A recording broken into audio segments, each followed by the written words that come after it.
د خدای په نامه سلام او وخت په خیر ګرانو او خوږو زده کوونکو څنګه یې انشاءالله چې تاسو ټول روغ او جوړ اوسئ او خپل نوی درس لپاره چمتو اوسئ. ګرانو زده کوونکو تیره جلسه کې موږ شپږم څپرکی خلاص کړ چې په شپږم څپرکي موږ مختلف موضوعات د مادې د حالاتو په اړه موږ وویل چې د مایعاتو په اړه موږ معلومات ترلاسه کړو، همداسې د جامداتو او د غازاتو په اړه. په دې هیله چې د شپږم څپرکي د اول نه تر شپږم څپرکي کیمیا مضمون مو په سمه توګه همدا ویډیوانې په منظمه توګه تعقیب کړي اوسئ. ګرانو زده کوونکو د دې لپاره چې کیمیا مضمون په سمه توګه زده کړئ نو حتما باید تاسو ویډیوګانې په منظمه توګه تعقیب کړئ او که غواړئ په اسانه توګه ترلاسه کړئ دا ویډیوګانې نو کولی شئ چینل سبسکرایب او ویډیوګانې مو لایک کړئ. ګرانو زده کوونکو که تاسو کتاب نه لرئ او غواړئ چې د کتاب صاف ترلاسه کړئ، هر کتاب چې تاسو غواړئ نو کولی شئ د همدې ویډیو ډسکرپشن ته لاړ شئ، هلته لینک موجوده د هماغه ځای نه کولی شئ هر کتاب چې تاسو غواړئ ځان لپاره ډاونلوډ وکړئ. نو ګرانو زده کوونکو نن موږ اووم څپرکی پیلوو او د کیمیاوي تعاملونه په اړه موږ وایو چې کیمیاوي تعاملونه څه ته ویل کیږي.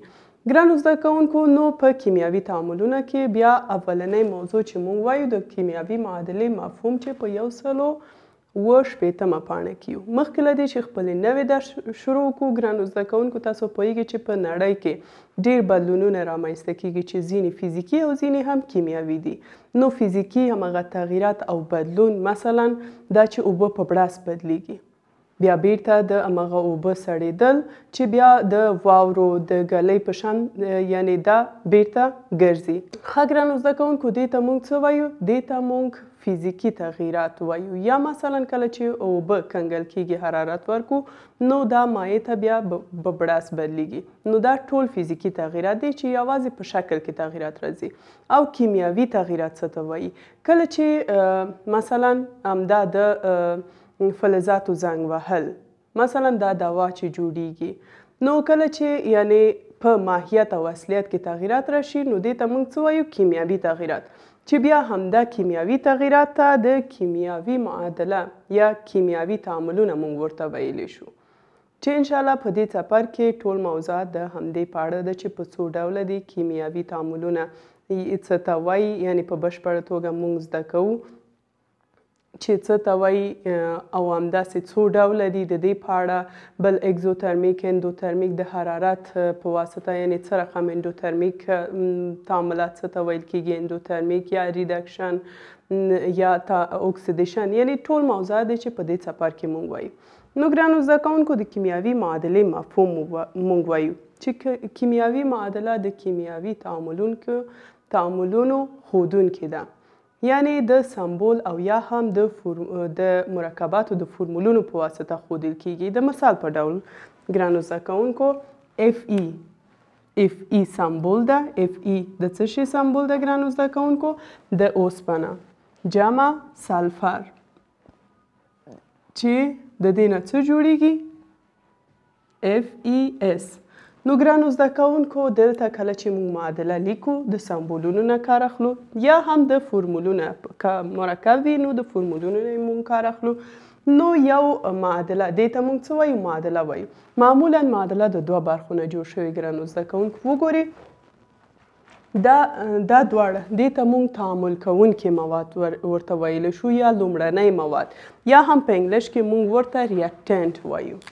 ښه ګرانو زده کوونکو د دوه برخو نه جوړ شوی چې دې ته موږ لومړنی مواد تعامل کوونکي مواد موږ ورته ویلی شو چې په انګلیسي کې ورته څه وایي؟ ریاکټنټ چې معمولا د وکتور په واسطه ښودل کیږي. د وکتور معنا څه ده؟ یعنی ورکوي نتیجه. نو کله چې دا دواړه مواد یو ځای کیږي نو څه شی ورکوي؟ دا محصول یا هغه مرکب چې موږ ته راکوي نو دا څه ده ګرانو زده کوونکو؟ دې ته موږ محصول وایو یا همغه نتیجه ده چې په انګلیسي کې ورته څه وایو؟ دې ته پروډکټ وایو. پروډکټ. بل ګرانو زده کوونکو موږ وایو چې د دوه برخو نه معمولا تعامل کوونکي مواد یا لومړنی مواد چپ خواته یا کیڼ خواته لیکل کیږي، د وکتور کیڼ خواته، او بل محصول ښي خواته لیکل کیږي او دا وکتور د تعامل کوونکي مواد همغه لوري کوم طرف کې ده د محصول طرف کې ده. نو دا لومړنی مواد ده. نو وګورئ د همدا وکتور همغه جهت یا لوري کوم خوا کې ده محصول چې دې ته موږ محصول وایو. کیمیاوي معادله د کیمیا د علمي تجربو د پایلو بیانونکې ده.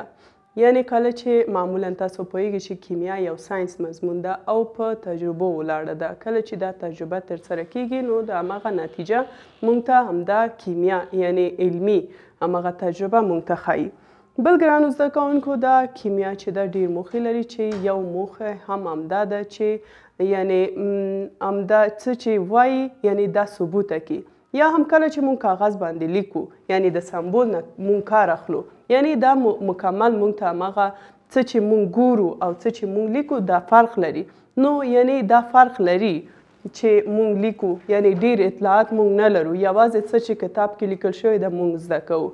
مګر ګرانو زده کوونکو د کیمیا پوهانو کوشش کوي چې د بیلابیلو لارو نه استفاده وکړي ترڅو چې د شاګردانو لپاره یا همغه کسان چې دا موضوعات وایي د هغوی لپاره یعنی ډیر معلومات ورکړي. نو ګرانو زده کوونکو دا د څه شی موخه ده د کیمیا یا د همغه د کیمیا پوهانو موخه ده. نو ګرانو زده کوونکو اوس راځو په جدول کې د موادو حالتونه مونږ وایو چې حالتونه څه رقم. ګرانو زده کوونکو دا موضوعات تاسو په 8 او 8 صنف کې هم ویلي وو. د مثال په ډول دلته که مونږ د تعامل کوونکي مواد دا ښي خواته لاندې چې لیکل کیږي معمولا دلته په قوس کې لیکل کیږي نو دا څه د ګرانو زده کوونکو د موادو هماغه حالات ده چې ټولې دلته لیکم. که دلته جی ولیکل شي نو مفهوم یې څه ده، که دلته اس ولیکل شي مفهوم یې څه ده، ال ولیکل شي څه ده، ای کیو همداسې نور. نو ګرانو زده کوونکو دا پاکم دلته یې لیکو. ښه ګرانو زده کوونکو که جی لیکل شوی وي جی څه معنا یعنی ګاز. جی یعنی ګاز یعنی هماغه مواد کوم حالت لري ګاز حالت لري. که ال لیکل شوی وي ال څه معنا ګرانو زده کوونکو لیکویډ یعنی مایع. بل که اس لیکل شوی وي څه معنا اس یعنی جامد د سولټ نه اخیستل شوی یعنی جامد. بل که ای کیو لیکل شوی وي ای کیو دا څه معنا یعنی اوبلن محلول. یعنی کله چې دوه مواد تعامل کوي نو اول په اوبه کې مونږ حل کوو د هغوی نه اوبلن محلول جوړوو د هغه نه بعد هماغه محلول نه مونږ استفاده کوو. ای کیو یعنی اوبلن محلول.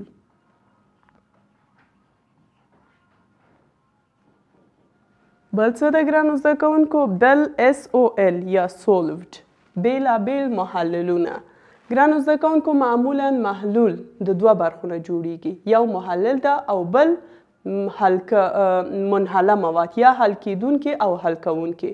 نو محلل هماغه حل کوونکي ته وایي چې معمولا اوبه ایتر بنزین داسې شیان دي. نو که اس او ال لیکل شوی وي دا څه معنا یعنی مختلف محلل. ښه ګرانو زده کوونکو دا و حالات. اوس راځو شرایطو کې. یو خو وکتور ما تاسو ته وویل چې وکتور د وکتور معنا څه ده یعنی ورکوي. وکتور یعنی ورکوي. ګرانو زده کوونکو دا ځینې وخت داسې کیږي چې په معادله کې داسې هم لیکل شوي وي یعنی دوه وکتور لیکل کیږي چې د هغوی هماغه جهت یا د هغوی مسیر مختلف دي مثلا داسې. نو دا څه معنا دا راجعي معادله مونږ ته ښایي. راجعي څه معنا یعنی بیرته ګرځېدونکې. یعنی کله چې دوه مواد یو ځای کیږي د هغوی نه محصول چې جوړیږي یعنی محصول بیرته دا وړتیا لري چې بیرته اولنی حالت ته وګرځي. نو دا کله چې تاسو په معادله کې داسې شکل ګورئ یعنی بیرته هماغه محصول وړتیا لري چې اولنی مواد ته دا څه شي تجزیه شي. بل ګرانو زده کوونکو دا په وکتور کې که په سر کې داسې یو علامه وو داسې یو علامه وو نو دا څه معنی؟ یعنی دا حرارت یا تودوخه، یعنی دا تعامل چې ترسره کیږي نو حرارت یا تودوخې ته ضرورت لري. یا داسې لیکل کیږي یا هم دلته هیټ لیکل کیږي. هیټ څه معنی؟ یعنی دا هم حرارت. مګر ګرانو زده کوونکو دلته که دا علامه یا هیټ وي دلته نامعین تودوخې موږ ته ښیي، یعنی معین شوې نه ده چې څومره حرارت ته دا ضرورت لري. نو که دلته په سر کې مثلا 120 سانتیګریډ ولیکل شي نو دا معین ده، یعنی معین شوی چې په دې حرارت کې دا تعامل ترسره کیږي. که دا دواړه وي یعنی معین نه ده. بلکه په سر کې ګرانو زده کوونکو مثلا داسې په سر کې ATM ولیکل شي. ATM یعنی اتموسفیر. دا څه معنی؟ یعنی فشار ته ضرورت لري. د دې لپاره چې دا تعامل ترسره شي څه ته ضرورت لري؟ فشار ته ضرورت لري چې ATM د فشار واحد ده. بل ګرانو زده کوونکو که په سر کې داسې NI لیکل شوی وي، NI یا H2SO4 یا PB همداسې نور که د وکتور په سر کې داسې سمبولونه لیکل شوي وي یا مرکب نو دا په څه معنی؟ یعنی دا کاتالیست ته ضرورت لري. کاتالیست هغه موادو ته وایي ګرانو زده کوونکو چې د معادلې چټکتیا زیاتوي او په آخر کې بیرته اولنی حالت ته ګرځي. نو که داسې لیکل کیږي یعنی دا کاتالیست ته ضرورت لري.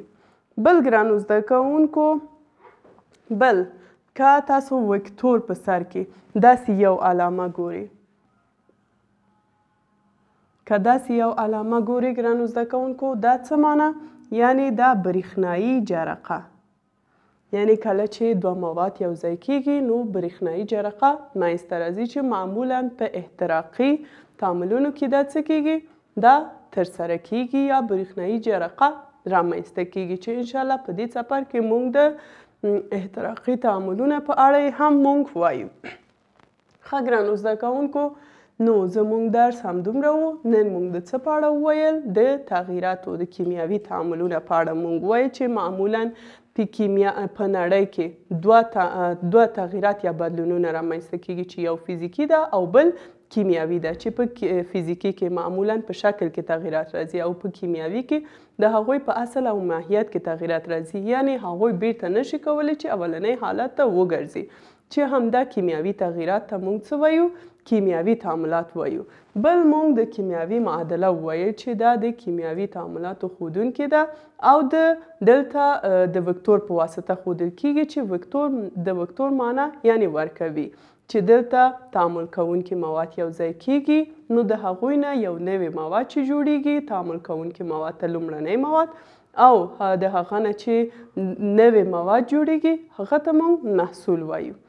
بل دا ټول که جی یعنی سمبول په سمبول کې په ښي خواته لاندې چې لیکل کیږي جی یعنی ګاز، ال یعنی مایع د هغوی حالات د ګرانو زده کوونکو، اس یعنی جامد، ای کیو یعنی اوبلن محلول، اس او ال یعنی مختلف محللونه.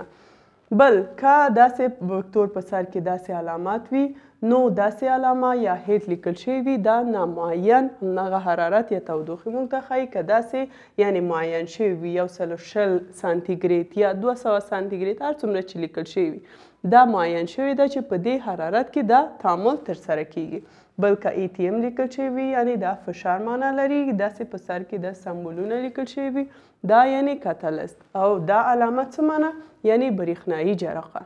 نو ګرانو زده کوونکو په دې هیله چې نننی درس نه مو یو څه زده کړي اوسئ. زموږ درس همدلته پای ته رسیږي. تر بله جلسې چې بیا هم یو نوې موضوع سره ستاسو په چوپړ کې حاضریږم. تاسو لوی او بخښونکي خدای ته سپارم. کامیاب او سوکاله اوسئ.